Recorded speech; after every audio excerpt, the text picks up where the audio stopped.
This week we're painting a Black Templar for a friend as part of a model exchange. Roll the music.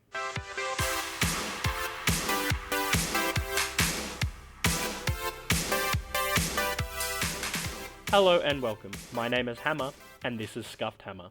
As some of you may know, Mike from Flashing Badger, you should go check him out, helped us get this channel started. And recently, Mike hosted a model exchange.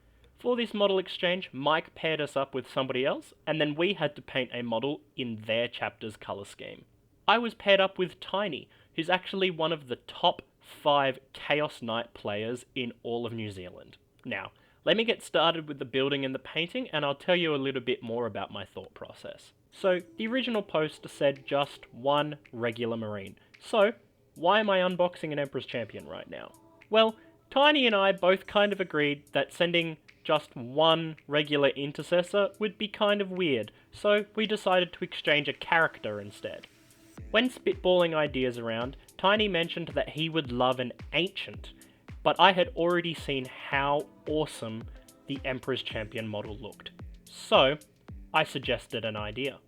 What if I get you an Emperor's Champion, get a friend a 3D printer banner, and then that way you can run it as either an Ancient or an Emperor's Champion. And Tiny loved that idea, so I went ahead and bought the model. Now, I am fortunate enough to have several friends that have 3D printers, so this was no issue for me. If you don't have friends like that, there sometimes is places in town, like a cafe that does 3D printing services, but there's also some of those services online. And if 3D printing just isn't your style, you can always make this from scratch. I would have done that here, except I kinda didn't have enough time, and it would just be easier to 3D print. And you don't need to buy the files. I found this print for free online after I did a little bit of digging. So if you can't find what you want, do a little bit of digging first, and then buy.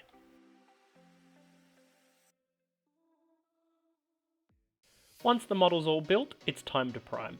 And again, as always, I'm using the airbrush because this is the tool that I have, and I just can't get rattle cans to work. If you have rattle cans, that works perfectly fine. And as a little aside, you'll find out in my next video why rattle cans and I don't mix. While I have my airbrush out, before I clean it, I'm just going to mask off the Marine from his banner and give it a base coat of white. I'm doing this because I'm going to be painting the banner yellow later, because Tiny also plays Imperial Fists in Horus Heresy or 30k, whatever you prefer to call it, and I wanted to do this as a little nod to the fact that he plays both armies.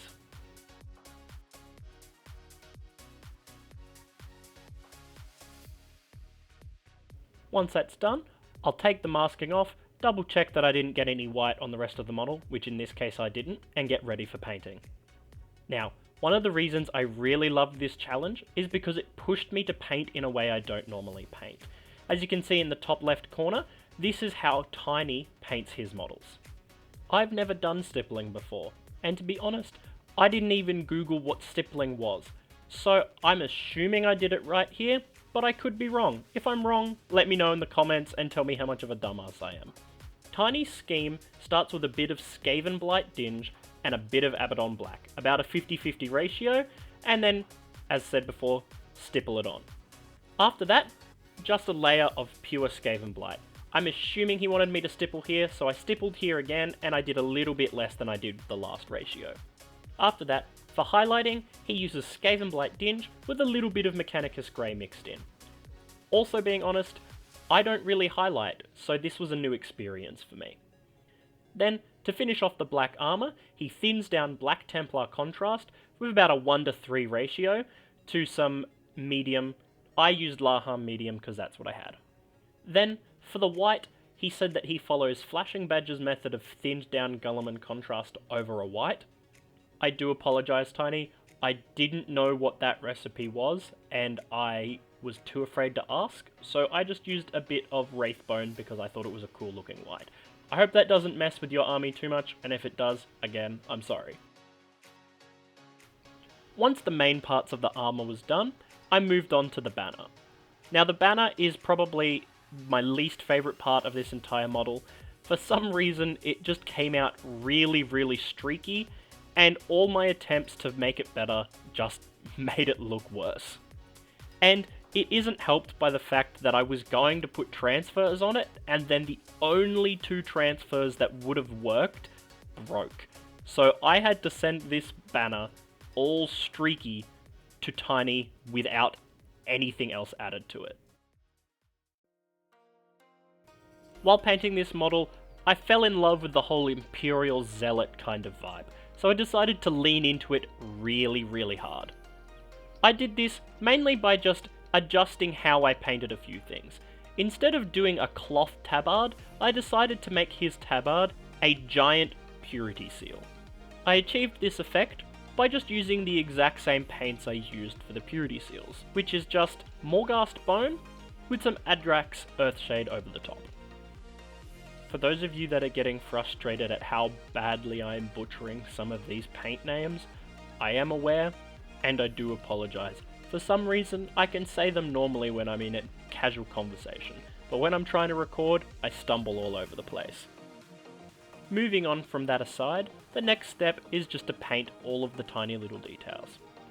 Now, Tiny didn't give me any specifics for this, so I just painted them how I normally paint them. Little bit of Rhinox hide for the leather, gold for the things that look like they should be gold, and then the little red purity seals, and the silver for the weapons and the banner pole, because I haven't painted wood effect yet, and that is not something I wanted to try for the first time on this model.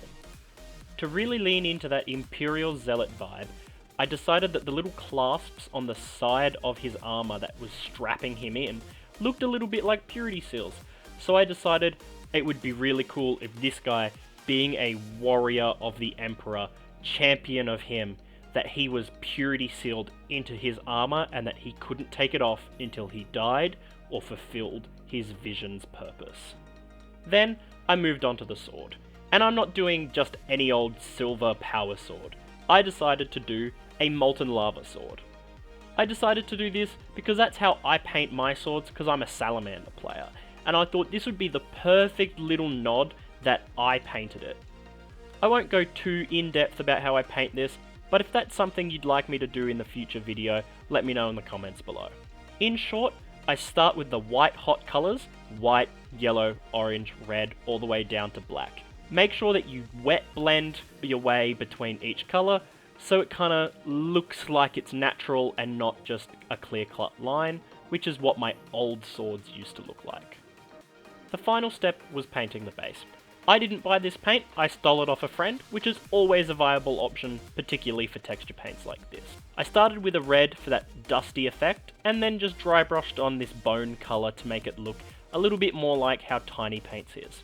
We're going to paint the base rims, and then it's on for the final reveal.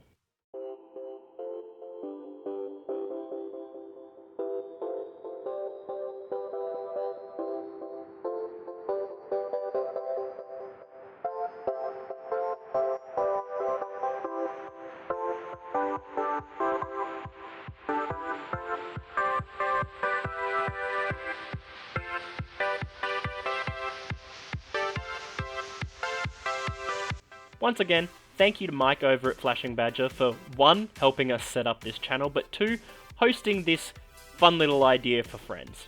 If you really want to push yourself and your painting techniques, I would recommend getting a few friends, buying a model, and then giving it to your friend along with your paints, and then they can give you one of their models and their paints, and you just try painting out a new scheme, and you'll see just how quickly your skills will grow. I personally have just painted a little bit more since recording this video, and I've already felt like my skills have grown exponentially. Plus, it's given me lots of ideas that I wouldn't normally have had for techniques and ways to paint models in the future that I'm actually looking really forward to. But that's all from me now. It was a pleasure to have you here. Over and out. Over to you now, Scuffed.